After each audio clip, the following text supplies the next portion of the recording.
Hello everyone, हमारे active passive voice चल रहे थे और हमने प्रेजेंट और पास्ट के सारे टेंस कर लिए थे। आज हम फ्यूचर के देखेंगे और फ्यूचर में फ्यूचर इंडेफिनिट को देखेंगे। हम फ्यूचर इंडेफिनिट के एक्टिव से पैसिव को कैसे बनाते हैं उसे देखेंगे।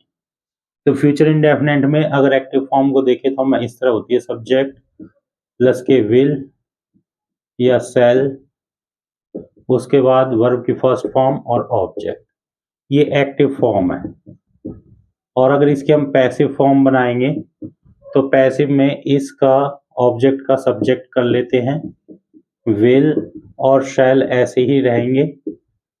उसके बाद आपको क्या करना है, बी लगा देना और वर्ब की थर्ड फॉर्म और बाय लगा के इस सब्जेक्ट को ऑब्जेक्ट बना देंगे। ये हमारा पैसिव फॉर्म का रूल है। चलिए एक एग्जांपल ले लेते हैं, जैसे कि आई शैल राइट अ लेटर। अब इसका अगर हम पैसिव फॉर्म बदलेंगे तो अ लेटर इधर आ जाएगा, अ लेटर एक वचन है इसलिए विल आएगा, विल बी। उसके बाद वर्ब की थर्ड फॉर्म, तो राइट की थर्ड फॉर्म क्या हो जाएगी, रिटर्न, और इसका बाय लग के ऑब्जेक्ट बन जाएगा, बाय मी। इस तरह हो जाएगा।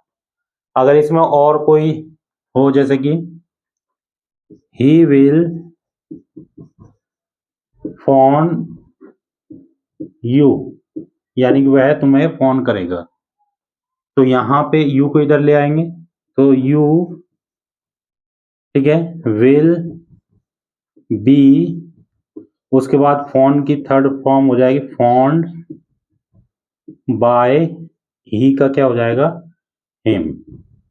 इस तरह हो जाएगा, you will be found by him. तो इस तरह ये आपका एक्टिव फॉर्म है, तो ये पैसिव फॉर्म है। ये एक्टिव फॉर्म है तो ये पैसिव फॉर्म है। तो सिंपल रूल है एक्टिव से पैसिव में बदलने का। अगर हम इसे नेगेटिव करेंगे तो नेगेटिव भी सिंपल है, बस नॉट आ जाएगा इसमें बी से पहले, तो वो भी सिंपल है, उसको भी हम देख लेते हैं। और रूल से चलोगे तो आसान है, हालांकि सबका एक जैसा ही रूल है, कोई ज्यादा खास इसमें बड़ी बात नहीं है। जैसे कि अगर हम नेगेटिव देखें एक्टिव फॉर्म में, तो नेगेटिव जो होती है वो ये होती है, सब्जेक्ट प्लस के विल या सेल और उसके बाद नॉट लग जाता है, फिर वर्ब की फर्स्ट फॉर्म ऑब्जेक्ट। अगर ये एक्टिव है, नेगेटिव में एक्टिव फॉर्म है।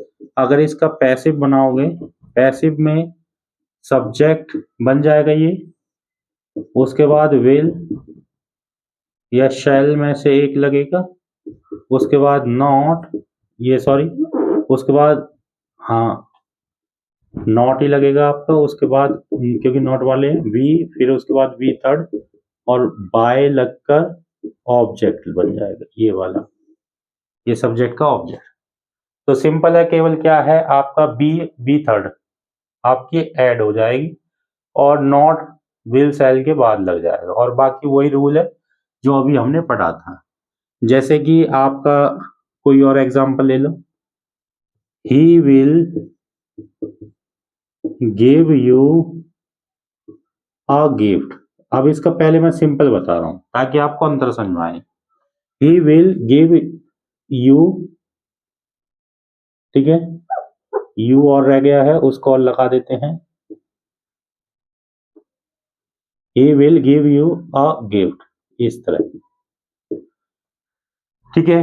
अब इसमें आप देखिए दो तरीके से है, या तो अ गिफ्ट से या यू से, दोनों तरीके से आप क्या है बना सकते हो, समझ में आया। तो हम गिफ्ट से ही बनाएंगे इसको, ठीक है। यू से भी बना सकते हैं, हम गिफ्ट से भी बना सकते हैं, क्योंकि दो तरह के ऑब्जेक्ट आ रहे हैं इसमें। ही will give you a gift, तो अब मैंने सिंपल बना रहा हूं पहले इसको, फिर नेगेटिव बनाएंगे। तो अ गिफ्ट को ले आएंगे, अ गिफ्ट, ठीक है। उसके बाद विल और शैल में से लगाएंगे तो विल, ठीक है। उसके बाद बी आ जाएगा क्योंकि वर्ब की थर्ड फॉर्म नॉट थी इसमें, फिर गिव की थर्ड फॉर्म आएगी गिवन, अब क्योंकि ये भी एक ऑब्जेक्ट का रूप काम कर रहा है तो यहाँ पे इसको इससे अलग करने के लिए टू का यूज करेंगे यहाँ। A gift will be given to you by और इसके बाद ही का क्या हो जाएगा हिम। इस तरह दो ऑब्जेक्ट यानी कि दो चीजें भी ऑब्जेक्ट का काम कर सकती है कई बार, तो हम कोई से भी बना सकते हैं, यू से भी बना सकते थे हम, ठीक है। अगर हम क्या है इसका नेगेटिव ले तो नेगेटिव ऐसे होगा, ही विल नॉट गिव, इसलिए ही मैंने पहले सिंपल बनाया है ताकि आपको अंतर पता चाहिए।